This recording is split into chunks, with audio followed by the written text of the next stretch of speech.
So when we're working in the world of sheet metal and manufacturing, it's very common to have multiple flanges that are coplanar or flush to one another. Maybe the way that this face here and this face here are going to be assembled into the assembly is that they're both going to be kind of pushed up against the side wall of the assembly, and so therefore they need to be flush.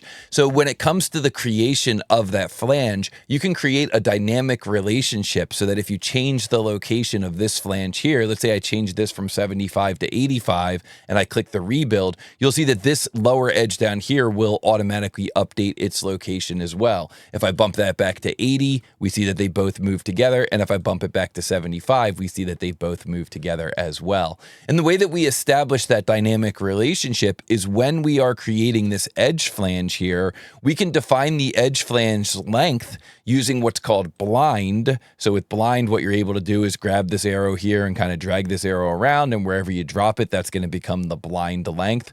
Or you could define that using a different end condition here, up to vertex. So if we fly out this menu, you'll see here we can choose up to vertex for that flange length. Now we can go out on the screen and we can click on a vertex, like maybe this vertex right here. And now we can see that the end condition for that flange length is going to be dynamically linked to that vertex.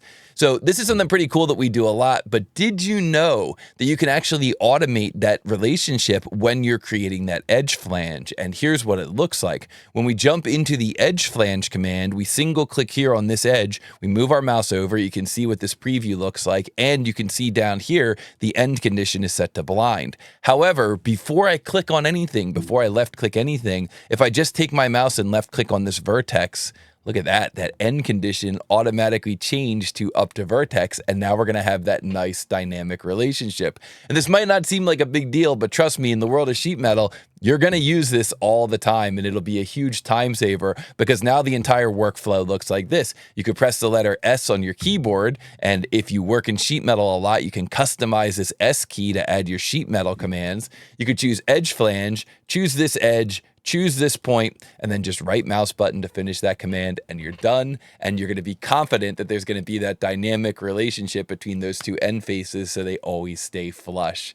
So if you enjoyed this power move, be sure to hit the like button. And if you are just getting into the world of SolidWorks Sheet Metal, or if you just want to learn some more about SolidWorks Sheet Metal, be sure to check out our brand new training class, SM101 Sheet Metal Fundamentals with TooTallToby. We're going to teach you everything you need to know to create sheet metal parts, create flat patterns, create drawings, and a lot more. I'll include links down below in the description to that training. Be sure to hit the like button on this video. Be sure to subscribe, and I will look forward to seeing all of you in the next TooTallToby Power Moves.